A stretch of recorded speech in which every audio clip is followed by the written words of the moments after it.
I'm here this morning with Pat Salter, and I would love to hear your story about belonging at Grace. I started my first taste of Grace was when my son and his family were coming here. They attended for a short time. My granddaughter was baptized here in 2014. And then later they decided they needed to go to a church that was a little bit closer to home. And so I followed them. I really wanted to be at church with my children. So then they decided to move to Texas, which kind of put a kink in everything. But anyway, so their last church was not a place for me. And I really started thinking how much I had enjoyed being here the first time around. I had missed the liturgy. I had missed the, I don't know if I use the right words, all the practices, all the everything that we do every week. I missed the music. And so here I am.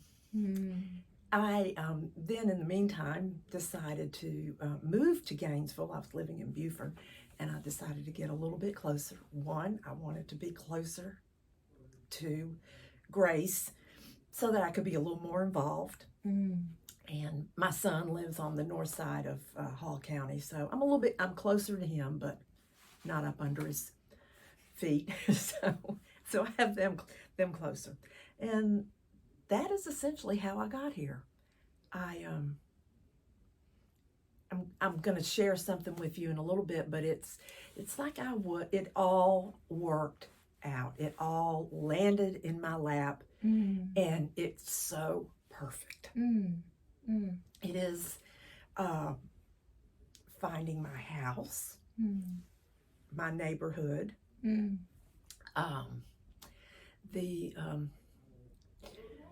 I never thought about living in Gainesville. I'm from Georgia, born and raised. Never thought about living in Gainesville. I did go to Brunel for an advanced degree, but that was my total experience with Gainesville. And I love the small feel of the town, even though it's not really small anymore. But it just has been such a warm and welcoming place, as Grace has been. And so here I am. I noticed that you participate frequently in the Wednesday service. Tell me about that group. Well, it's a fairly, it's a small group. The numbers vary a little bit, but it's a wonderful time to share with each other. It's a wonderful time to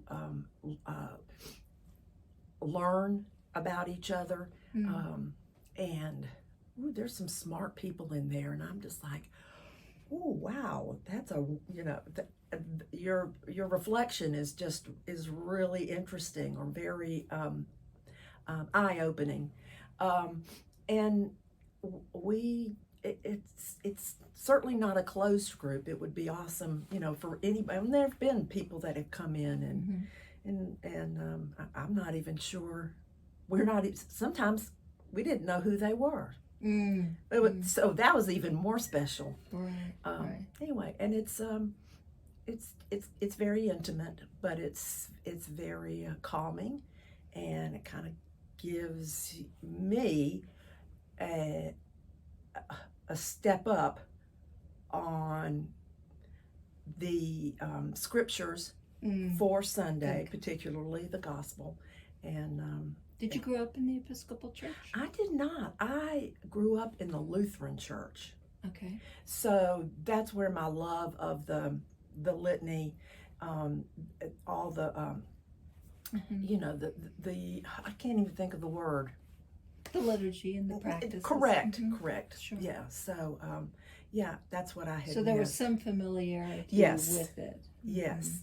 And then my son that moved off to Texas, he went to Sewanee. And so a couple of times when I have been up there to visit him when he was in school, and he was, it was just, it's just so magnificent. It's just so,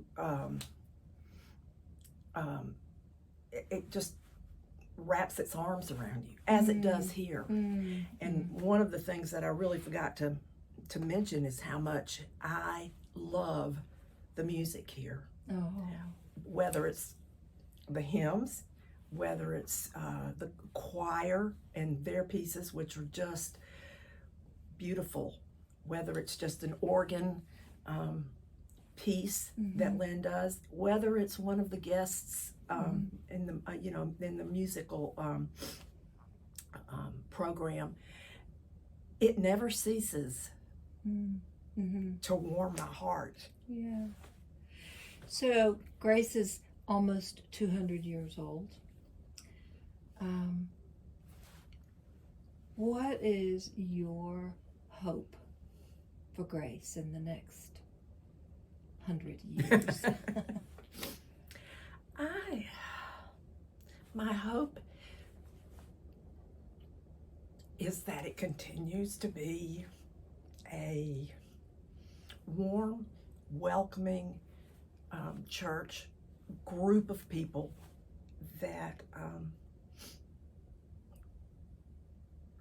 help you know that you are, make you feel that you are one of God's children, that you are welcome no matter who you are, where you've been, and that